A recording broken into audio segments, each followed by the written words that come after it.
कुणी दाखवून देवा मी 1 रुपया घेतला, उद्या सकाळी फाशी घेतो. नाही घेतली ते 2 बापाच्या आवलं ते बियातच फरक. कोणालाही वाटत नव्हतं 75 वर्षातलं बलाढ्य असणारं काँग्रेस संपल म्हणून. तेव्हाच भाजपची 1-2च होते, मोजी तर सुद्धा येत नव्हते बोटावर कुर्शी घेत म्हणून. संपलं ना, संपलं ना. तुम्ही त्या गर्वात जाऊ नका हे म्हणणं आहे आमचं. ही तळतळ समजा. माझे लेकरं किती वेळेत हे सुद्धा मला माहित नाही या समाजाचं. माझा बाप कुठे आहे, माझी आई कुठे आहे हे सुद्धा मला माहित नाही. हे रिअल सांगतोय मी. खेड्यातले मराठ्यांचे लोक आऊत जरी आहेत असले तरी मोबाईल दांडीला बांधते. तुम्हाला पाहिजे असले व्हिडिओ देतो. अरे आमची आई मारली. अहो 7 वर्षाच्या पोरीच्या पायातून गोळी गेली. गोळी इकडून गेली इकडून निघाली. पाय साडला तोडायचा होता तिचा पाय. दाखवा तुमची लेख नाही का ती? तुमची लेख नाही का ती? तिने काय पाप केलं तास? माझ्या लेकरांनी काय पाप केलं? आम्ही काय वाईट करतो? आम्ही उपोषणाला अंतरवलीत बसलो होतो. काय पाप केला? आम्ही कुठं कुणाला दगड मारले, कुणाला शिव्या दिल्या अगोदर म्हणतो मी. बसलो आम्ही शांत लोकशाही मार्गानं. मला जर धिंगाणाच करायचा आहे. 6 कोटीपैकी 4.5 कोटी मराठी ऐकतेत, कोणाला काय म्हणायचं तर म्हणू द्या. एका बाजूने चालते ते दाखवतात काय दाखवायचं. मी काही पण धिंगाणा करू शकलो असतो. नास का असतो तर काही पण धिंगाणा केला असतो. मी एक धिंगाणा नाही होऊ दिला. एक आपल्याला त्यांनी मिळणार नाही पोराव. आपल्याला शांततेने मिळू शकतं हे मी प्रत्येक पोरांना सांगतो. प्रत्येक इतकं मारलो, इतक्या गोळ्या मारत होते, पत्र्यातून गोळ्यावर जात होते. का अन्याय केला आमच्यावर? आम्ही काय वाईट बोललो त्या दिवशी मुख्यमंत्र्याला, उपमुख्यमंत्र्याला, गृहमंत्र्यांना? त्यावेळेस फडणवीस साहेब गृहमंत्री होते. आम्ही काय बोललो त्यांना आधी? का मारायचं? एक आंदोलन करते शांत करू दे. आता काय करतो? ऐकत नाही. मी नाही ऐकत. मी नाही फुटत पैशानी पदानी. कुणी दाखवून देवा मी 1 रुपया घेतला, उद्या सकाळी फाशी घेतो. नाही घेतली ते 2 बापाच्या आवलं ते बियातच फरक. 1 रुपया फक्त सरकारने सांगावं की आम्ही याला 1 रुपया दिला, याला 700 रुपयाचं काम दिलं. एकाने सांगावं. इतका तळमळीन करतो मी. आजकाल स्वार्थी दुनिया आहे. स्वार्थ सोडून कोणी कामच करत नाहीये लाडू. स्वार्थ सोडून कोणालाही वेळ नाही. आज मी 24 तास माझ्या समाजासाठी देतो. माझे लेकरं किती वेळेत हे सुद्धा मला माहित नाही या समाजाचं. माझा बाप कुठे आहे, माझी आई कुठे आहे हे सुद्धा मला माहित नाही. हे रिअल सांगतोय मी. माझ्या समाजाच्या लेकराच्या चेहऱ्यावरती मला आनंद बघायचा. आरक्षण घे. मी कुठं वाईट वागलो? मग का आमच्यावर दोष?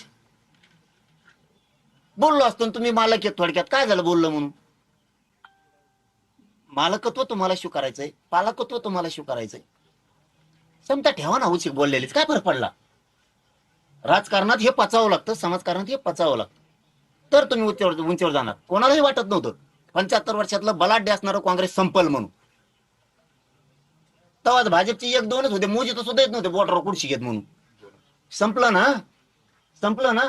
तुम्ही त्या गर्वात जाऊ नका हे म्हणणं आहे आमचं. ही तळतळ समजा. आता आम्ही आलोत म्हणजे आमचं कोणीच काही करू शकत नाही. संपू शकतं बरं का. इतकं झाल्यावर असंतोष जर बिघडला, लोकांचं जर मन दुखत गेले, मराठींचे मन का दुखवतं तुम्ही? कमवून दुखविता. काय केलं आम्ही तुमचं पाप? आमच्या गरीबाच्या लेकरांनी काय पाप केलं? कमवून दुखविता. मला तुमच्याकडून उत्तरच पाहिजे. तुम्हाला भांडायचंच आहे आम्हाला. होऊन दे काय व्हायचं. काय पाप केलं माझ्या लेकरांनी? का शिकू नये त्यांनी असं म्हणणं आहे तुमचं? त्यांनी नोकरीला लागू नये असं म्हणणं आहे का तुमचं? आम्ही तुमच्या जात तुमचा एक शब्द आहोत.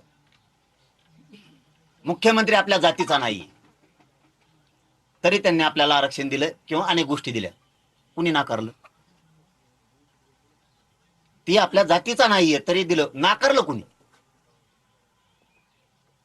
ह्याच बोलतोय का? मीडियात बोललो ना राव. तुम्ही गॅझेटियरचा JR दिल्यापासून बघा तुम्ही. मुख्यमंत्र्याला विखे पाटील साहेबांना श्रेय दिले मी ते डायरेक्ट. आणि ह्या 8 महिन्यात फडणवीस साहेबाला बोललेला मला दाखव. या 8 महिन्यात म्हणतो मी तुम्हाला. मी ह्या 8 महिन्यात तुमच्याबद्दल कधीच भांडलो नाही. तुमचा सन्मानच केला. नाही तुम्ही भांडा ना.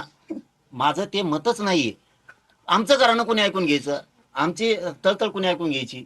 आम्ही मुख्यमंत्र्याला बोललोच नाही या 8 महिन्यात. तुम्ही आता आम्हाला भाऊ म्हटलात ना.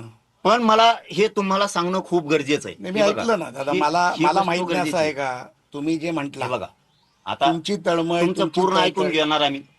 तुम्हाला कधी आम्ही ऐकून घेणार नाहीत असं नाही. आजचा दिवस ह्यो समाजाच्या खोपीतच आहे. महाराष्ट्रातले मराठ्यांचे लोक, तुम्ही शहरात राहताय, खेड्यातले मराठ्यांचे लोक आऊत जरी आहेत असले तरी मोबाईल दांडीला बांधते. तुम्हाला पाहिजे असले व्हिडिओ देतो. पण जरांगे पाटील काय बोलतो ना आज अंतरवलीत काय आहे?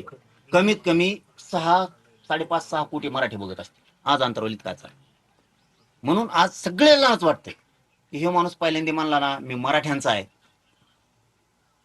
त्यावेळेस ऊर भरून येतो गरिबांचा, दिसत नाही तुम्हाला, तुम्हाला नाही भेटायला येऊ शकत श्रीमंत लोकाला. कारण तुम्हाला हे म्हणजे त्याच्यात वाईट नका वाटू देऊ. आमच्या समाजाचा एखादा माणूस मोठा झालाय तो गर्वच असतो, बोलून दाखवल्यानं दुरावा निर्माण होतो. त्यामुळे काही गोष्टी बोलून पण दाखवायच्या नसतात, ही अभिमानात असतो. पण तुमच्यापर्यंत श्रीमंत सांगायला येत नाही, कुजबूज हे आम्ही ऐकतो खेड्यातली. आम्ही लोकांना वाटतं आता हे माणूस काहीतरी करेल. आता तुम्ही म्हणलात मुख्यमंत्री साहेब आपल्या जातीचं नसून आरक्षण दिलं, पण तुम्ही हे पण विसरले ना की आपल्या जातीचं नसून मराठीने निवडून दिलं. हे आता आमच्या जातीचं नाही, शेजारी बसलेलं दिलं नाही निवडून मराठीने. म्हणजे तुम्ही आमच्यात ना द्वेष भावनेनं बघू ना. ते आमच्या जातीचे नाहीत तरी आरक्षण दिलं, पण ते आमच्या जातीचे नाहीत मराठीने निवडून पण दिलं ना राव. हे तुम्ही विसरायला चालला. ते तुम्ही आम्हाला एक बाजूनं कोपऱ्यात लोटायला आणि एका बाजूनं माया पण करायला. आमचं म्हणणं आहे नको, आमच्या लेकरांनी काय पाप